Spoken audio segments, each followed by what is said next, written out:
J'aimerais qu'on parle aussi d'un autre phénomène, malheureusement qu'on commente année après année. Ce sont les suicides dans les rangs des policiers. Un policier qui a été retrouvé mort hier dans la région bordelaise, âgé de 51 ans. Et on parle de lui malheureusement parce qu'il s'agit du 30e depuis le 1er janvier. Regardez Adrien Spiteri. C'est un nouveau drame pour la police nationale.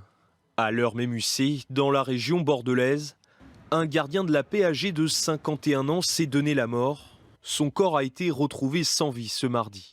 Marié et père de 3 enfants, Stéphane était en arrêt maladie depuis 6 mois.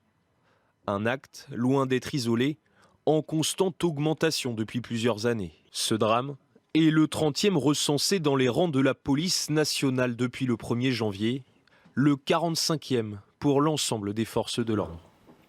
Denis Jacob, je vais venir vers vous dans un instant pour que tout le monde comprenne. Regardez, on a préparé ce qu'on appelle un carton, voilà, avec le nombre de suicides, l'évolution au fil des ans. On a commencé en 2019, 59, en 2020, 32, en 2021, 35 et en 2022, 30 en 5 mois. C'est-à-dire qu'on est quasiment en passe, là, sur les 6 premiers mois de l'année, de dépasser le triste bilan déjà de 2021. Pourtant, il y a des choses qui ont été faites. Qu'est-ce qui se passe ? Moi, je n'en peux plus de voir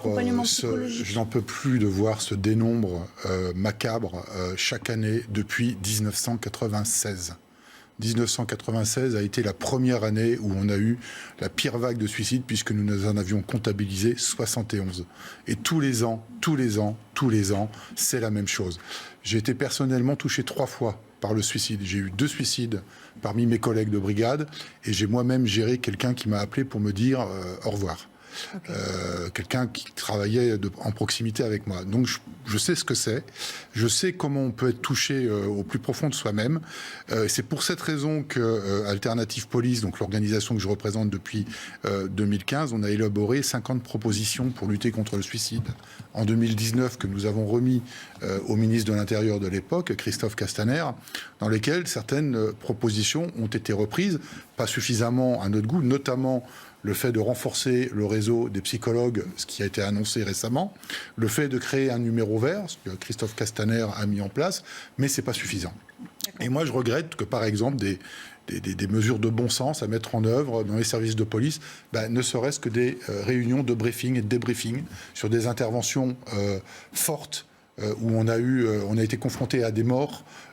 Ça, on ne le fait pas. Vous savez, policier, ça s'apprend. Mais apprendre à être confronté à la mort, ça ne s'apprend pas. Oui, personne ne peut l'apprendre. Donc vous avez une accumulation de choses au quotidien dans la mission de police. Vous avez la pression hiérarchique. Il ne faut pas le nier, elle existe toujours. Et puis, vous avez les problèmes personnels qui s'ajoutent à tout cela. Souvent, on gère la misère sociale à laquelle on est soi-même confronté dans des problèmes de couple, des problèmes d'argent, des problèmes avec les enfants. Ce que je veux dire, c'est qu'il existe des choses en dehors du ministère, enfin en dehors ou avec le ministère de l'Intérieur, et ça, on n'en fait pas suffisamment, entre guillemets, la pub. Ce sont ces associations qui existent, comme l'association PEPS ou Assopol. Enfin, il y a différents types d'associations. Et moi, je lance un message à mes collègues aujourd'hui qui sont en souffrance. Moi, j'ai fait un burn-out. Moi, j'ai été en dépression. Je sais ce que c'est. J'ai été sous traitement. Tout ça, je l'ai connu dans ma jeunesse de policier. Je l'ai connu. C'est pas une honte. On a le droit d'être faible. S'il y avait eu ces associations, ça vous aurait aidé ? Moi, j'ai été bien entouré par mes collègues. C'est ce qui m'a énormément aidé. Ouais. Donc, c'est pas un tabou, c'est pas une honte. Il faut pas avoir honte de parler, de se confier à ses collègues, si on a confiance en ses collègues, ou aux associations. Mais je le dis à mes collègues qui sont en France, parlez, c'est votre porte de sortie pour ne pas avoir l'acte irrémédiable. Et vous savez, la souffrance de la police nationale, malheureusement, elle existe depuis des décennies, et cette souffrance, elle est toujours latente, elle est toujours là. Alors effectivement, il y a des choses qui sont faites, on essaye de réorganiser le travail des policiers, mais quand vous êtes lancé à la vindicte populaire par certains politiques, certaines associations qui font du police bashing, mais ça rajoute à la détresse. Et donc, ça revient aussi à la question de la réponse pénale, au soutien que l'on doit à tous les représentants. Je vous propose d'en reparler, bien sûr. On va retrouver... Désolé, mais ça... Non, mais on va faire un point sur le reste de l'actualité. Et on revient, bien sûr, à ce sujet extrêmement sensible. On sent que vous êtes touché très personnellement. Et j'aimerais aussi sonder nos autres invités. Le temps du Flash Info, et on en reparle. Est-ce qu'on est sûr, ils ne laissent pas tout le temps des lettres, évidemment, ces hommes et ces femmes, de leur motivation? Monsieur le disait très justement, c'est multifactoriel, ça on le sait bien, mais très souvent, dans la grande majorité des suicides, la goutte d'eau, c'est le contexte professionnel. Très souvent, alors on n'a jamais les explications. On ne peut pas dire oui, c'est le boulot ou c'est la vie privée. C'est l'accumulation d'un certain nombre de choses. Sur les pompiers sont formés à être confrontés à ce qu'ils sont confrontés, c'est-à-dire à des accidents de la route. C'est les primos intervenants, normalement. Mais les primos intervenants, en fait, c'est très souvent la police.